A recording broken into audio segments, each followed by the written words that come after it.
En junio de 1974, el jefe de estación de Mi-Haven Junction estaba de pie sobre el andén, con las manos en la cintura, mirando la locomotora detenida en la vía principal. La locomotora número 4, una Baldwin Kensaledashen 280 de 1923 que había transportado carga a través de aquellas colinas durante 50 años, permanecía inmóvil sobre la línea principal, fría y silenciosa, bloqueando todo el movimiento ferroviario en el tramo de vía única entre Mi-Haven y Denton Falls.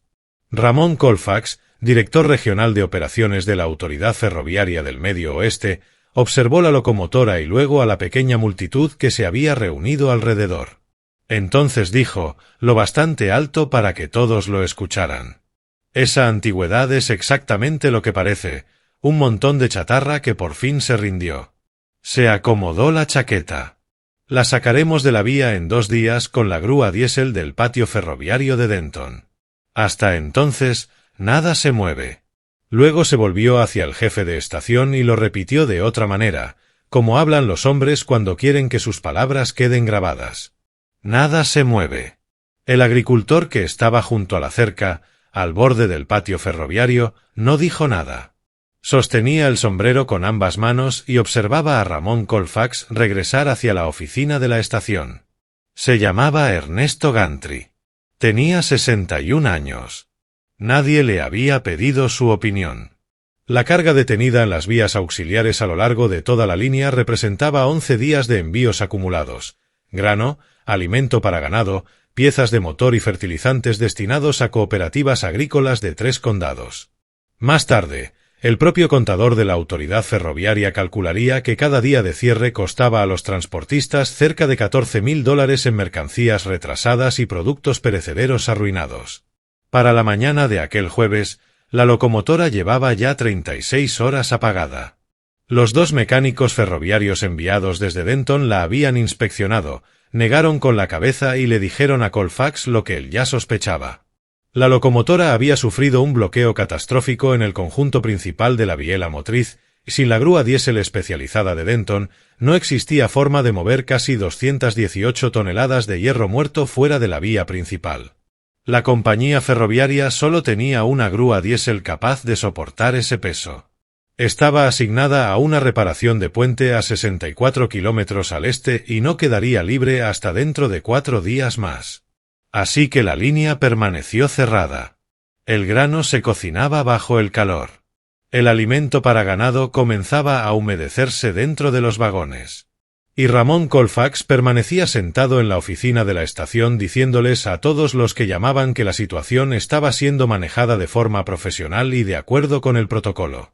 Ernesto Gantry condujo hasta su casa en su camioneta Ford del 68, no le comentó a su esposa lo que había visto y fue directamente al granero. Al segundo día, el capataz del patio ferroviario de Denton envió 2 locomotoras diésel maniobreras adicionales para intentar una operación coordinada de empuje y arrastre contra la Baldwin averiada. Juntas, las maniobreras producían casi 3.000 caballos de fuerza. La teoría era sencilla: empujar desde atrás, sujetar un cable al frente y arrastrar la locomotora averiada lo suficiente para liberar el desvío lateral y restablecer al menos parte del tráfico ferroviario. Lo intentaron 2 veces.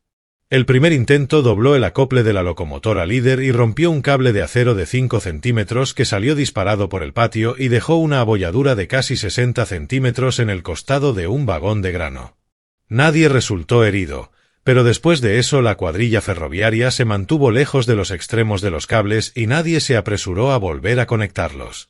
El segundo intento logró mover la Baldwin apenas 35 centímetros antes de que las ruedas motrices de las maniobreras comenzaran a girar inútilmente sobre los rieles, puliendo el acero hasta dejarlo liso, sin ninguna tracción.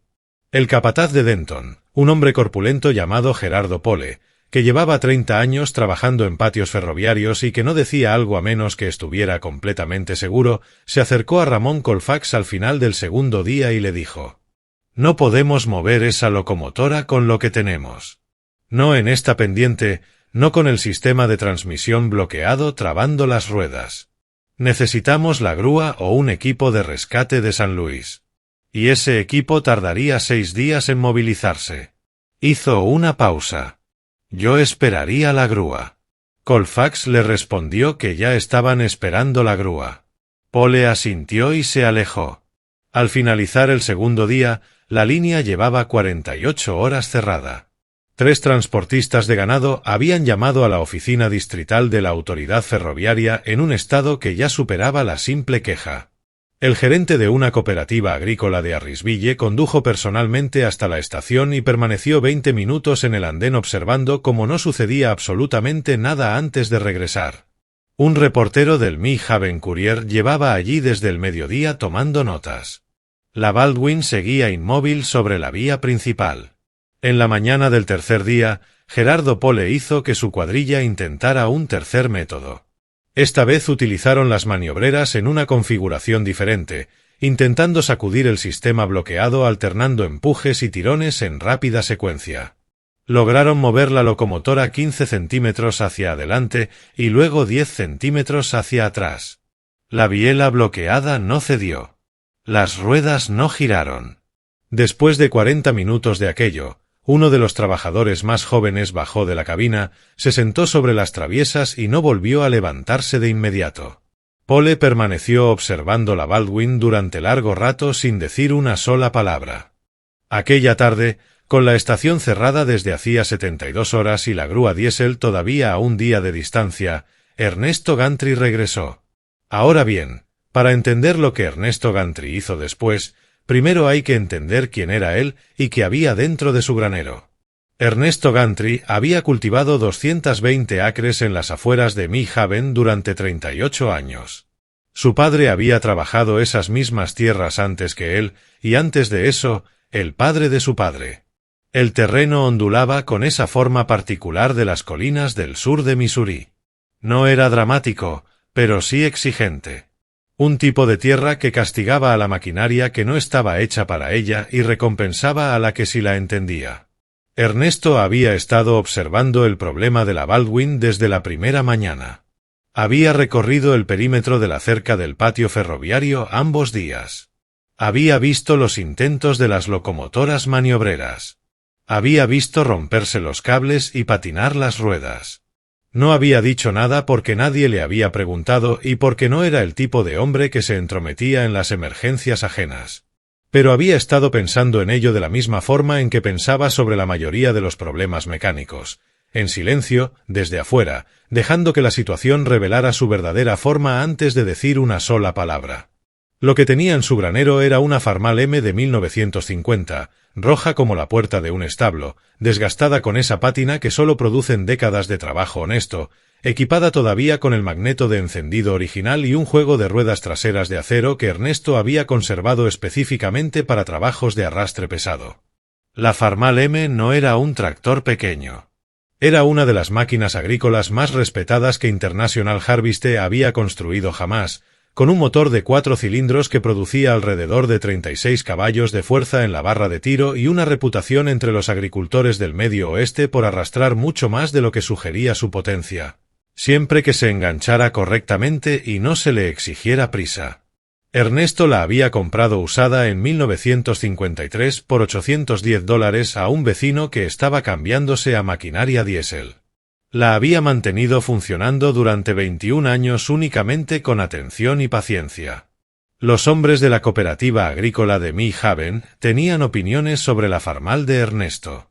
No eran opiniones crueles exactamente, pero sí esa clase de desprecio silencioso que suele dirigirse hacia la maquinaria vieja cuando pertenece a un hombre que se niega a reemplazarla. Cuando Ernesto apareció para ayudar a un vecino a sacar una carreta de grano atascada en el otoño de 1970, uno de los agricultores más jóvenes vio la vieja Farmal roja acercándose por el camino y dijo: «Miren, trajo la antigüedad». El comentario provocó algunas risas. Ernesto sacó la carreta en un solo intento y regresó a casa sin comentar nada.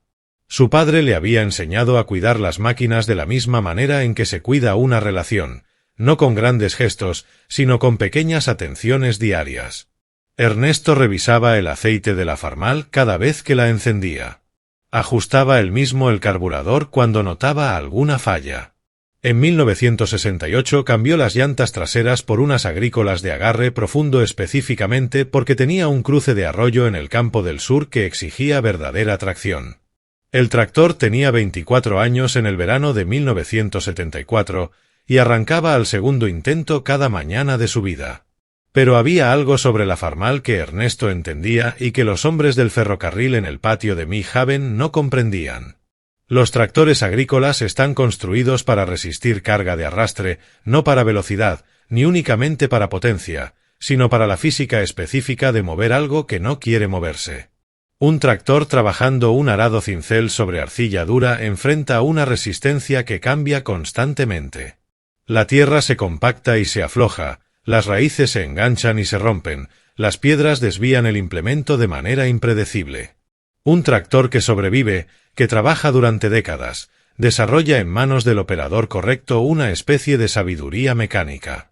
El operador aprende a leer la carga, a entrar suavemente en la resistencia en lugar de golpearla, a encontrar el ángulo y el ritmo que mantienen las ruedas aferradas al terreno sin perder tracción. Ernesto también había estado pensando en algo específico durante 3 días. Las locomotoras maniobreras diésel habían estado aplicando su fuerza directamente a través del riel, metal contra metal, en una línea recta de arrastre que transmitía cada kilo de fuerza directamente al conjunto bloqueado de la Baldwin. La biela atascada resistía como un puño cerrado. Cuanto más empujabas contra ella, más fuerza devolvía. Pero Ernesto había visto suficiente maquinaria atascada, tractores hundidos, postes enterrados y troncos imposibles de mover como para saber que la geometría de un arrastre importa tanto como la fuerza. No se arranca algo atascado tirando en línea recta. Se trabaja. Se encuentra el ángulo que afloja la resistencia antes de pedirle a la carga que se mueva. La biela bloqueada de la Baldwin estaba trabada en un solo plano. Si se tiraba de la parte frontal de la locomotora hacia un costado, no a lo largo de la vía sino atravesándola, usando un cable guiado a través de una polea de reenvío anclada fuera del eje, entonces el conjunto bloqueado recibía la carga desde una dirección para la que no estaba preparado. No vencías el bloqueo. Lo confundías. Ernesto había hecho exactamente eso con un poste de cerca en 1961 que 3 hombres y un malacate no habían logrado mover. Lo había hecho otra vez con un bloque de hormigón enterrado en 1967. Había aprendido el principio de su padre, quien lo había aprendido por necesidad en una tierra que no perdonaba la fuerza bruta. La tarde del tercer día, Ernesto Gantry cargó sus cadenas de arrastre y su vieja polea de acero en la caja de su Ford. Enganchó un remolque plano detrás de la camioneta, subió la Farmal M al remolque y condujo hacia Mee Haven Junction. Retrocedió el remolque por la entrada del patio ferroviario a las 2:15 de la tarde. La Farmal permanecía sobre el remolque, todavía asegurada, roja, cuadrada y completamente fuera de lugar en un patio ferroviario lleno de maquinaria diésel. Gerardo Pole observó entrar el remolque con una expresión que no terminaba de decidir qué sentía. Ramón Colfax estaba de pie cerca de la puerta de la oficina de la estación. Vio el tractor sobre el remolque, vio a Ernesto Gantry bajar de la cabina de la Ford y unió ambas cosas en su mente. Su rostro hizo algo que no llegó a ser exactamente una sonrisa. Ernesto caminó directamente hacia él. Tengo una Farmal M de 1950. Está en buen estado y tira fuerte. Creo que puedo mover su locomotora. Lo dijo con sencillez, como decía casi todo, mirando a Colfax sin disculparse. Las risas fueron inmediatas. Y no fueron discretas. Colfax giró la cabeza para asegurarse de que Pole lo hubiera escuchado. Pole lo escuchó. También 2 hombres de la cuadrilla ferroviaria que estaban cerca. ¿Un tractor de granja?, dijo Colfax. Lo dijo de esa manera en que se dicen ciertas cosas para que las propias palabras hagan el trabajo. Miró la Farmal roja sobre el remolque y luego volvió a mirar a Ernesto. Señor, tenemos ahí arriba 2 locomotoras diésel con 3000 caballos de fuerza combinados y no pudieron mover esa máquina. Hemos reventado cables de acero de 5 centímetros bajo esta carga. Negó lentamente con la cabeza. ¿Y usted quiere enganchar un tractor agrícola de 30 años a una locomotora de más de 227 toneladas?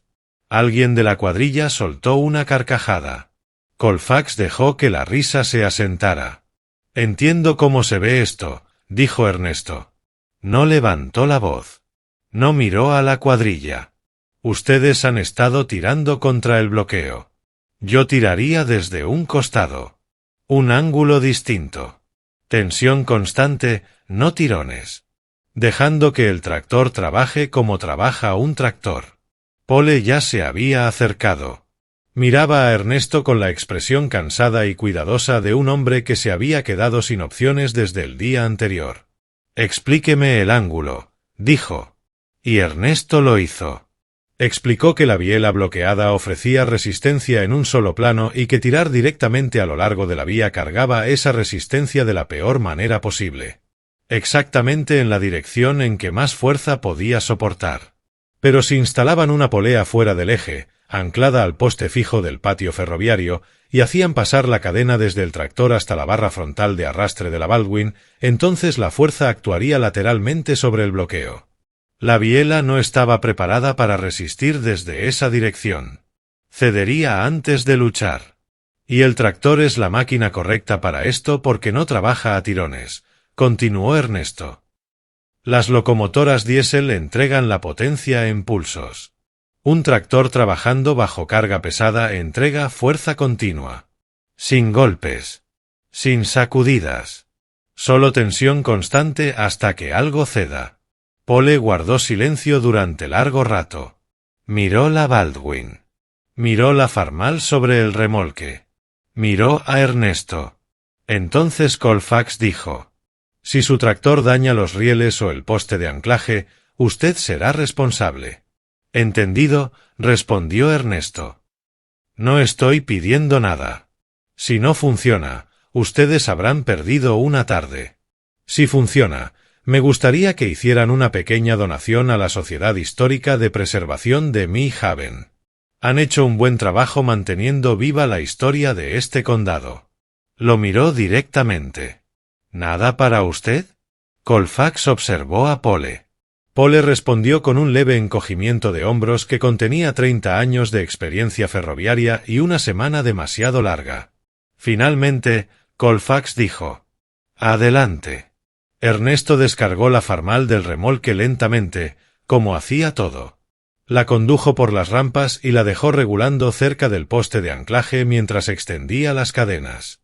Había traído 2 cadenas pesadas de arrastre forestal, cada una certificada para 20 toneladas, y una tercera cadena más corta con ganchos de agarre, además de la vieja polea de acero que había usado para trabajos de madera desde 1958, certificada para 15 toneladas y que jamás había fallado una sola vez.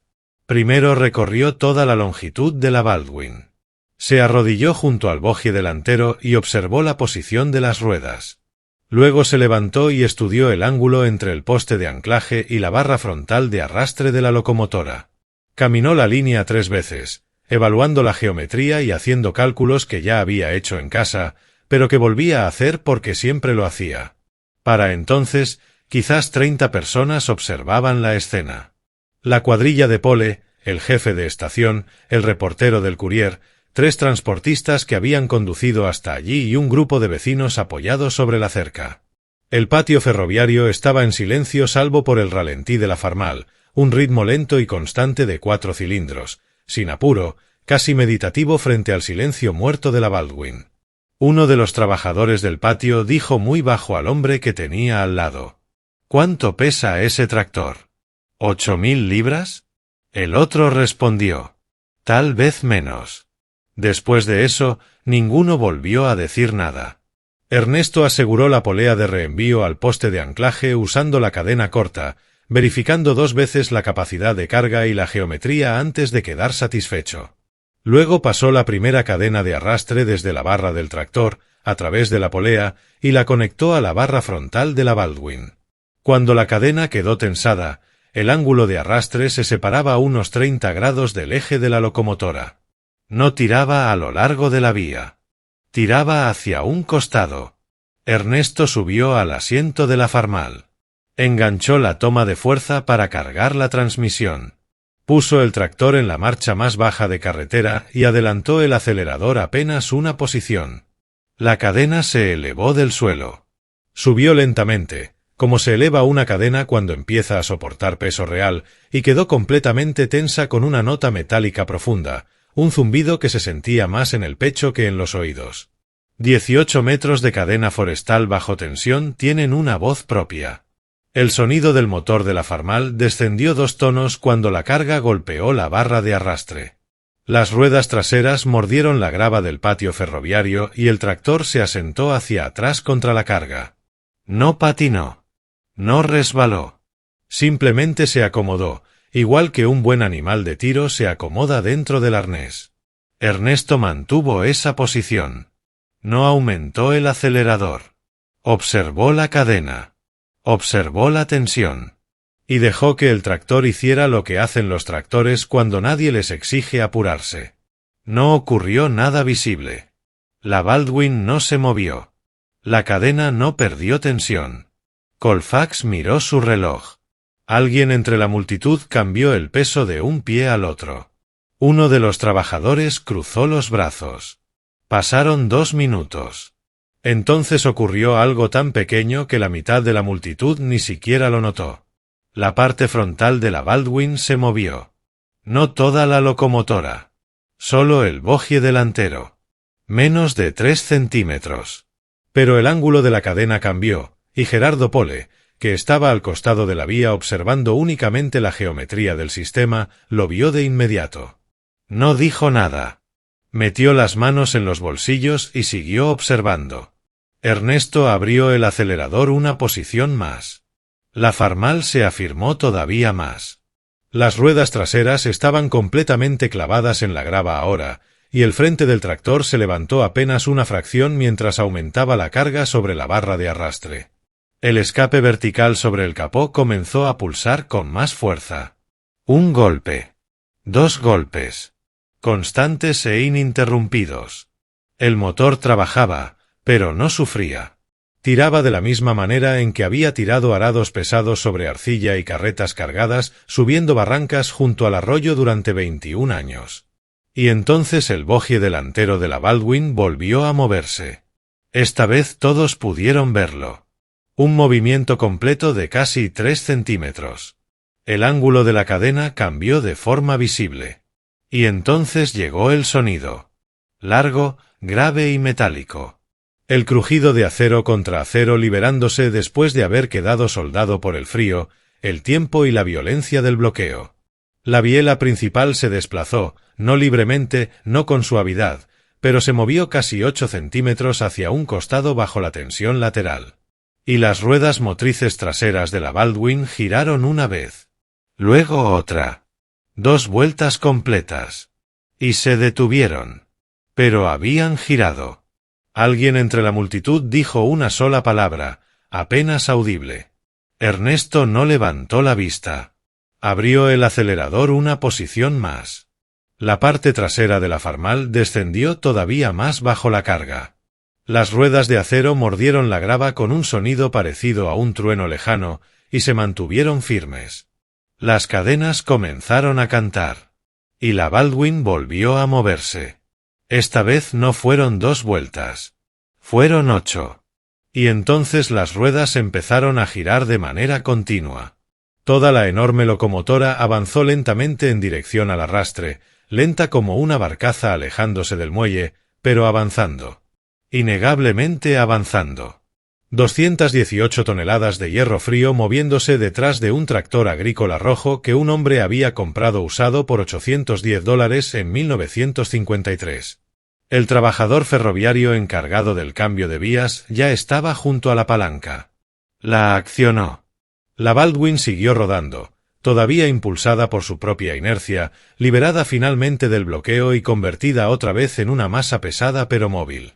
Cruzó el desvío y entró en la vía secundaria hasta detenerse con la línea principal completamente despejada. El silencio duró 4 segundos completos. Y entonces comenzaron los aplausos. Fueron reales. Fueron fuertes. Y vinieron de hombres que llevaban 3 días luchando contra aquel problema y que entendían perfectamente lo que acababan de presenciar. Gerardo Pole permanecía al borde de la vía con el sombrero en la mano. Se lo había quitado sin darse cuenta. El reportero del Courier ni siquiera estaba escribiendo. Solo permanecía allí de pie. Uno de los transportistas junto a la cerca le dijo algo al hombre que tenía al lado, pero sus palabras se perdieron entre el ruido. Ernesto aflojó lentamente el acelerador. Permaneció sentado unos segundos en el asiento de la Farmal mientras el motor volvía a su ritmo tranquilo. Después bajó y comenzó a desenganchar las cadenas de la polea, trabajando con la misma calma deliberada con la que había armado todo el sistema. Los aplausos seguían a su alrededor. Enrolló la primera cadena sobre el antebrazo y la dejó en la caja de la Ford. Estaba tomando la segunda cuando Ramón Colfax se acercó. Colfax se detuvo a pocos pasos. El patio ferroviario seguía lleno de ruido detrás de él, pero el espacio entre ambos parecía extrañamente silencioso. Miró a Ernesto. Luego miró la Baldwin detenida sobre la vía secundaria, exactamente donde debía estar. Y volvió a mirar a Ernesto. Lo dije delante de mi cuadrilla, de ese reportero y de medio pueblo, dijo Colfax. No estaba intentando suavizarlo. Me reí de usted. Dije que era imposible. Y me equivoqué en todo. Lo dijo directamente, como hablan los hombres cuando deciden decir la verdad sin adornos. Ernesto dejó la segunda cadena dentro de la camioneta. Luego se volvió hacia él. Sus locomotoras están hechas para trabajar con impulsos, dijo Ernesto. Toda esa potencia entra en ráfagas, acopla, empuja, desacopla. Eso es exactamente lo peor para un mecanismo bloqueado. Golpea el atasco en lugar de cargarlo de manera constante. Hizo una breve pausa. Un tractor en marcha baja entrega fuerza continua. Sin sacudidas. Sin pausas. Solo tensión constante hasta que la resistencia cambia. Volvió a mirar la Baldwin.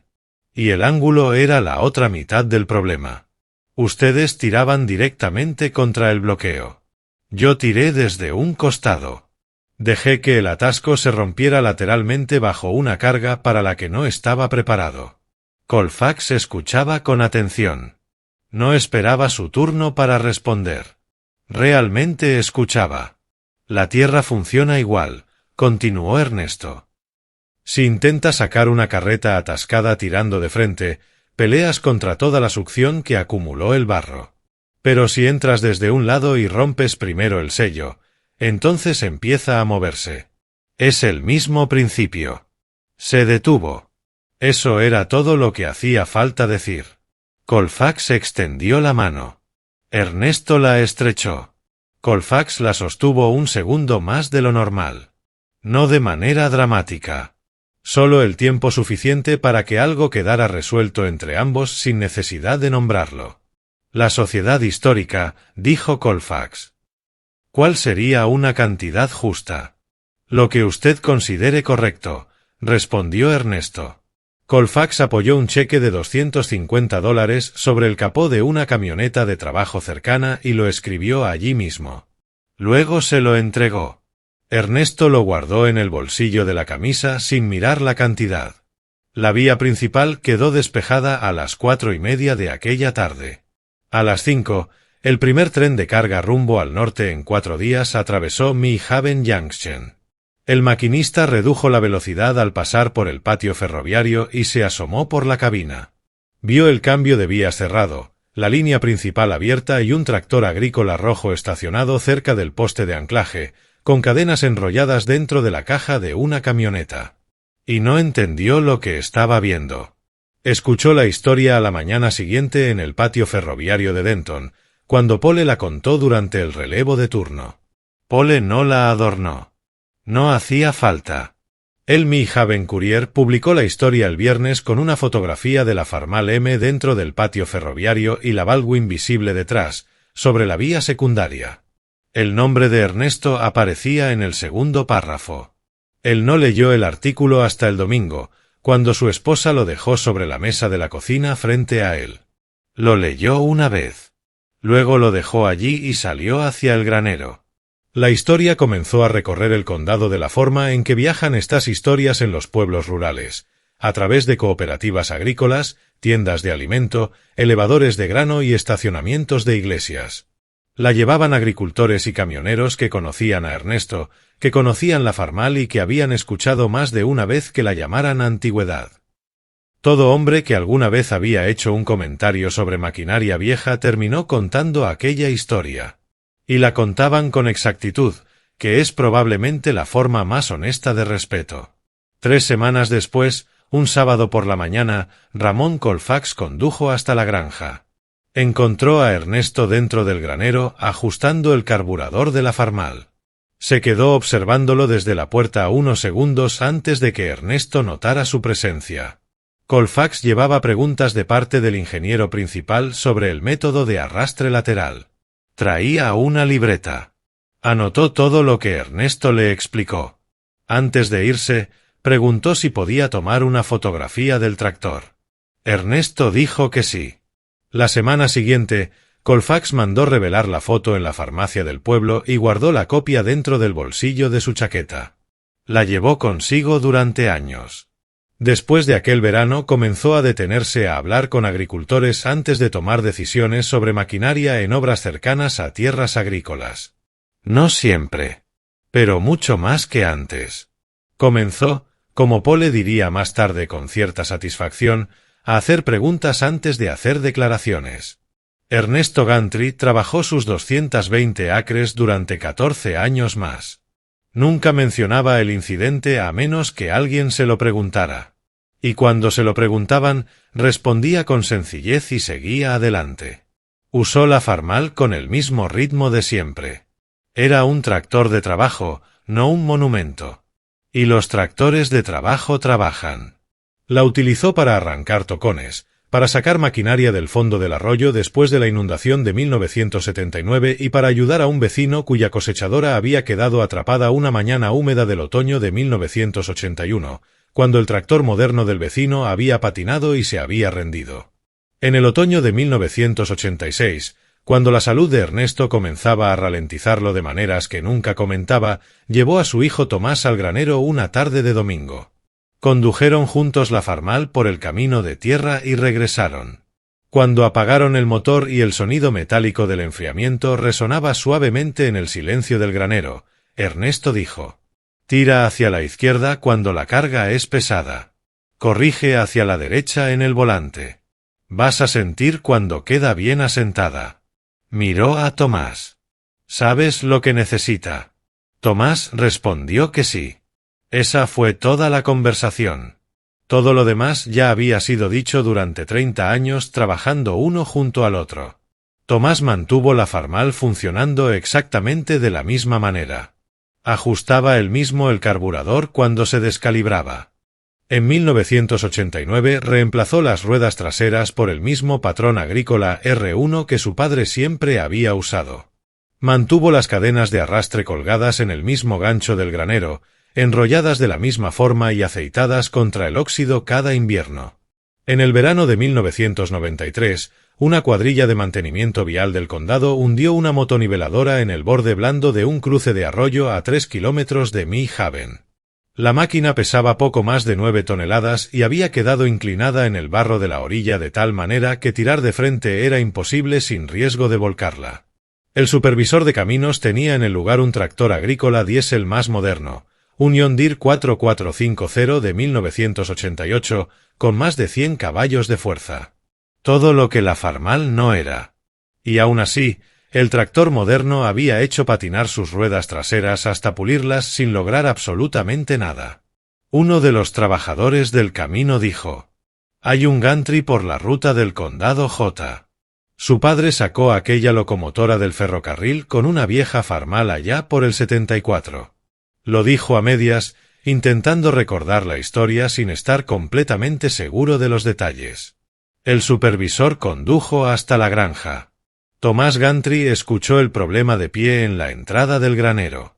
Miró la Farmal. Y dijo: «Denme 20 minutos para revisarla».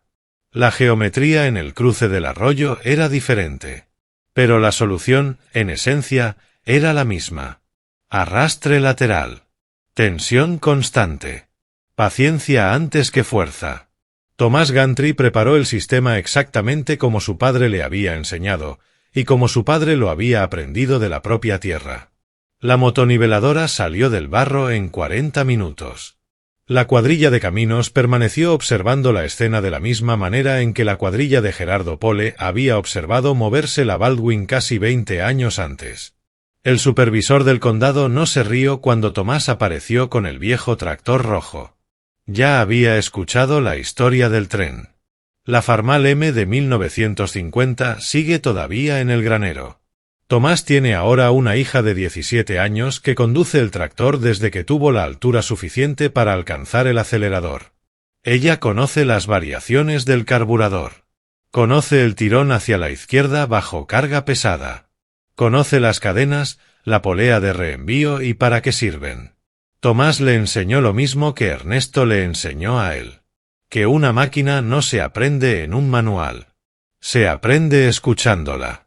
Las cadenas siguen colgadas en el mismo gancho. La polea continúa colgando justo al lado. Y en la pared, cerca de la puerta del granero, hay una fotografía ligeramente descolorida que un fotógrafo del New Haven Courier tomó una tarde de jueves de junio de 1974. Un tractor agrícola rojo dentro de un patio ferroviario. Y detrás de él, sobre una vía secundaria, una enorme locomotora averiada. El tractor parece absurdamente pequeño frente a la inmensa masa de hierro de la Baldwin. Ese es el punto. Siempre lo fue. Hay cosas que no ceden ante más potencia. Ceden ante la comprensión correcta de dónde debe aplicarse esa fuerza.